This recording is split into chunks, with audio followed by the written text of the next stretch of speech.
श्री स्वामी समर्थ. तुम्हा सगळ्यांच्या आपल्या स्वामी सूत्र ब्लॉग या चॅनलवर मनापासून स्वागत.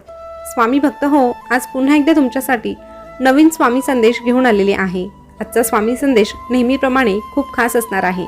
प्रत्येक स्वामी संदेश आपल्याला नवीन काहीतरी शिकवत असतो, आयुष्य जगण्यासाठी प्रेरणा देत असतो. म्हणून प्रत्येक संदेशाचं तितकंच महत्त्व असतं. आजचा संदेश तुम्हाला जाणून घ्यायचाच आहे, पण तत्पूर्वी स्वामी रायांना, स्वामी माऊलीला एक प्रार्थना करावीशी वाटते. आणि ती अशी की हे स्वामी माऊली, तुझं बाळ पाही वाट देवा, नका वेळ लावू कृपाहस्त ठेवा. तुझं बाळ पाही वाट देवा, नका वेळ लावू कृपाहस्त ठेवा. मणिपूजनाची असे दिव्य ठेव, वसे माझी या अंतरी स्वामी देव, वसे माझी या अंतरी स्वामी देव. स्वामी भक्त हो, जेव्हा आपण स्वामी मार्गात येतो तेव्हा आपलं आयुष्य हळूहळू स्वामीमय होऊ लागतं आणि मग स्वामींशिवाय आपलं कुठलंही काम होतच नाही. प्रत्येक प्रसंगात, प्रत्येक ठिकाणी आपल्याला स्वामीच हवे असतात आणि जेव्हा आपल्याला स्वामी कुठल्या ना कुठल्या रूपात दर्शन देतात तेव्हा आपल्या आयुष्याला एक वेगळाच अर्थ प्राप्त होतो. तर स्वामी भक्त हो, तुम्हालाही या सगळ्या गोष्टींवर विश्वास असेल, तुमचंही आयुष्य स्वामीमय व्हावं असं वाटत असेल तर कमेंटमध्ये श्री स्वामी समर्थ लिहा आणि आजचा स्वामी संदेश शेवटपर्यंत आवर्जून ऐका. आता आजचा स्वामी संदेश तुम्हाला ऐकायचा असेल तर छोटंसं काम करा. तुमच्यासमोर 2 अंक दिसत आहे, त्या 2 अंकांपैकी एक अंक निवडा आणि संदेश काय आहे ते जाणून घ्या.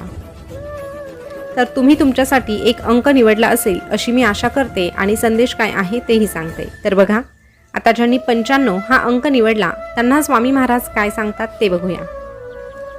स्वामी महाराज अशा प्रत्येक भक्ताला सांगतात, अरे स्वार्थी माणसाकडून परोपकार आणि अहंकारी माणसाकडून समजूतदारपणाची अपेक्षा करणं व्यर्थ असतं. म्हणून अशा लोकांच्या नादी लागण्यापेक्षा आणि अशा लोकांच्या मागे मागे फिरण्यापेक्षा तू स्वतःचा विचार कर. स्वतःचं आयुष्य कसं उज्ज्वल करता येईल याच्यासाठी प्रयत्न कर आणि मुखात आमचं नाम ठेव. अरे लोकांच्या मागे लागण्यापेक्षा जर तू या स्वामी माऊलीच्या मागे लागला तर नक्कीच तुझ्या आयुष्याचं सोनं झाल्याशिवाय राहणार नाही.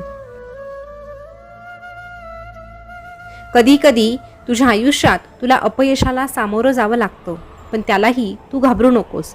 जिंकण्याची मजा त्यालाच कळते ज्याने हार पत्करून पुन्हा उडण्याचं धाडस केलेलं असतं.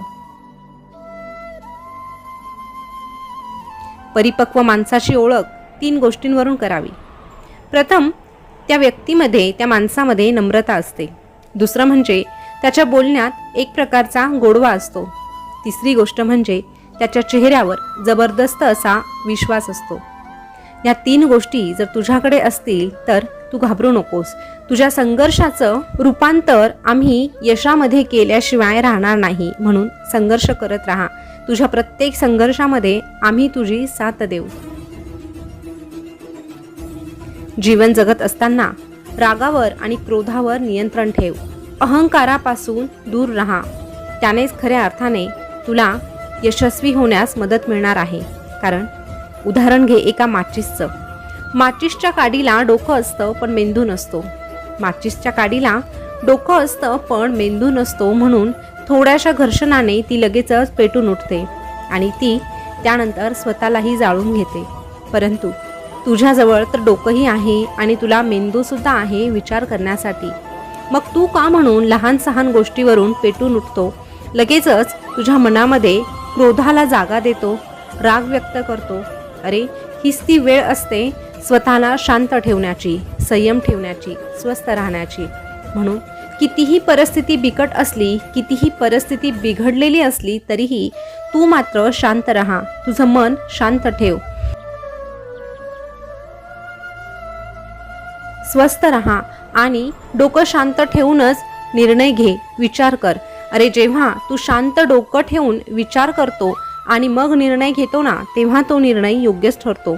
म्हणून तुझा निर्णय योग्य ठरण्यासाठी तुला शांत राहणं गरजेचं आहे. घाई गडबडीमध्ये, क्रोधामध्ये, रागामध्ये कुठलाही निर्णय तू घेऊ नकोस. तुझं हे सुंदर आयुष्य जगण्यासाठी आहे, जळण्यासाठी नाही. म्हणून आनंदाने जग आणि इतरांना देखील जगू दे.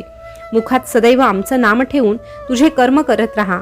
तुझ्या या आयुष्यात शांतता प्रदान करायचं काम आमचं नामच करेल. आणि जेव्हा तू आमचं नाम मुखात ठेवशील तेव्हा तुझी ही स्वामी माऊली तुझ्याकडे धावत येईल आणि तुला सांगेल, भिवू नकोस, मी तुझ्या पाठीशी आहे. भिवू नकोस, मी सदैव तुझ्या पाठीशी आहे. स्वामी भक्त हो, आता ज्यांनी पुढचा अंक 75 हा अंक निवडला आहे त्यांना स्वामी महाराज काय सांगतात बघूया. स्वामी महाराज अशा प्रत्येक भक्ताला सांगतात, कलियुगातील जीवन सुखी बनवण्याचे सर्वात प्रभावी शस्त्र असेल तर ते फक्त नामस्मरण आहे.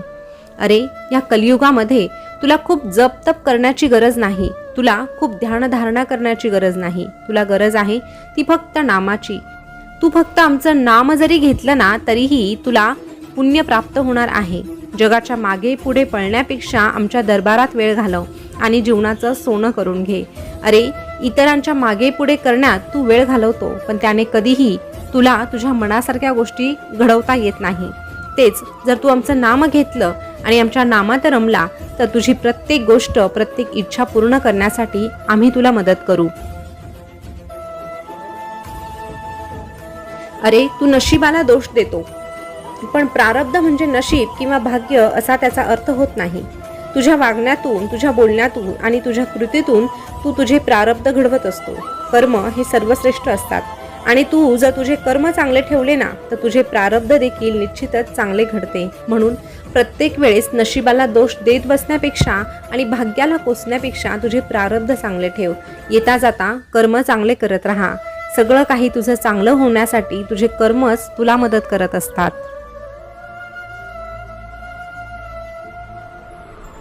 आणि या सगळ्या गोष्टींमध्ये महत्त्वाचं कार्य म्हणजे काय तर स्वतःचे अवगुण मान्य करणं. या उलट सर्वात तुच्छ कार्य काही असेल ना तर ते म्हणजे स्वतःची महिमा गात राहणं. म्हणून कायम तुझं स्वतःच कौतुक तू स्वतःच करू नको आणि तुझ्यात जर काही अवगुण असतील, तुझ्याकडून काही चुका झाल्या असतील तर त्या मान्य करायला शिक. अरे, गरजा आणि इच्छा यामध्ये खूप फरक असतो आणि त्याचा समतोल साधताना संपूर्ण आयुष्य निघून जातं. जिथे आवाजाचा अर्थ समजला जातो ना तिथे शब्दांचा अर्थ समजून घ्यायची गरज पडत नाही. म्हणून तुझ्या इच्छा लाख असतील पण तुझी गरज काय आहे हे ओळखायला शिक. सर्वप्रथम गरजा पूर्ण कर आणि मग त्यानंतर तुझ्या इच्छा काय आहे त्या पूर्ण करण्यासाठी तू प्रचंड मेहनत घे, कष्ट कर. प्रामाणिकपणे जो मेहनत करतो, कष्ट घेतो त्याच्या पाठीशी आम्ही असतो. पण हे सगळं करत असताना कुणाच्या भावना दुखावल्या जाणार नाही, कुणाचा छळ होणार नाही याची काळजी देखील तुलाच घ्यायची आहे. कारण जेव्हा एखादी व्यक्ती जाणून बुजून इतरांना त्रास देण्याचा प्रयत्न करते अशा व्यक्तीला आमच्या दरबारात स्थान नाही. अशा व्यक्तीने आमच्या समोर कितीही माथा टेकवला तरीही अशा व्यक्तीला आम्ही कधीही माफ करू शकत नाही. म्हणून दुसऱ्यांचं भलं करता आलं नाही तरीही चालेल, पण दुसऱ्यांचं वाईट मात्र कधीही करू नको.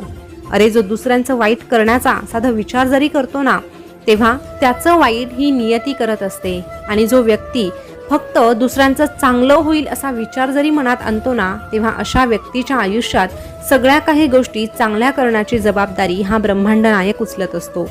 म्हणून तुला जर आमचा आशीर्वाद हवा असेल तर निश्चितच तुझी कर्म देखील चांगली असायला हवी. जो भक्त कर्म चांगले ठेवून सातत्याने आमचं नाम जपतो, आमच्याशी प्रामाणिक राहतो आणि आमच्याशी एकरूप होण्याचा प्रयत्न करतो अशा भक्ताच्या पाठीशी आम्ही सदैव उभे असतो. आणि त्याला एकच सांगतो, भिवू नकोस, मी तुझ्या पाठीशी आहे. भिवू नकोस, मी सदैव तुझ्या पाठीशी आहे.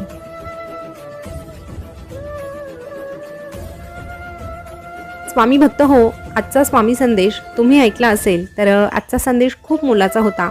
बऱ्याचदा आपल्याला असं वाटतं की आपण स्वामींच्या इतक्या सेवा करतो, आपण स्वामींचं नाम जपतो, इतके पारायण करतो, पण तरीही आपल्या वाट्याला दुःख का येतं तर याचं एकच उत्तर आहे, आपले गेल्या जन्मीची काही वाईट कर्म. त्यामुळे आपल्याला ह्या सगळ्या गोष्टींना सामोरं जावं लागतं, त्यानेच आपले भोग कमी होत असतात. पण या उलट जर आपण एकीकडे स्वामींचं नाम घेऊन दुसरीकडे जर काही पापकृत्य करत असू तर ह्या जन्मातही आपली त्यातून सुटका होणार नाही. म्हणून मागच्या जन्माचं आपल्याला ठाऊक नाही, मागच्या जन्माच्या कर्मांची भोग आपल्याला भोगायचीच आहे. पण त्यासोबतच आपण नाम घेतलं तर ते देखील हळूहळू कमी होणार आहे. पण या उलट आपल्याला ह्या जन्मात देखील चांगलीच कर्म करायची आहे. जो चांगली कर्म करणार आहे त्याच्या मागच्या जन्माची वाईट कर्म देखील पटकन संपणार आहे आणि स्वामींचा आशीर्वाद त्याला भरभरून प्राप्त होणार आहे. तर स्वामी भक्त हो, संदेश कसा वाटला कमेंट करून नक्की कळवा. असेच नवीन स्वामी संदेश जाणून घेण्यासाठी आपल्या स्वामीसूत्र ब्लॉग या चॅनलला सबस्क्राईब करा. शेजारचं बेल बटन प्रेस करून ठेवा, जेणेकरून नवीन आलेला स्वामी संदेश सगळ्यात अगोदर तुमच्यापर्यंत पोहोचेल. पुन्हा भेटूया नवीन स्वामी संदेश घेऊन. तोपर्यंत स्वस्थ रहा, मस्त रहा आणि आपले स्वामी संदेश ऐकत रहा. धन्यवाद.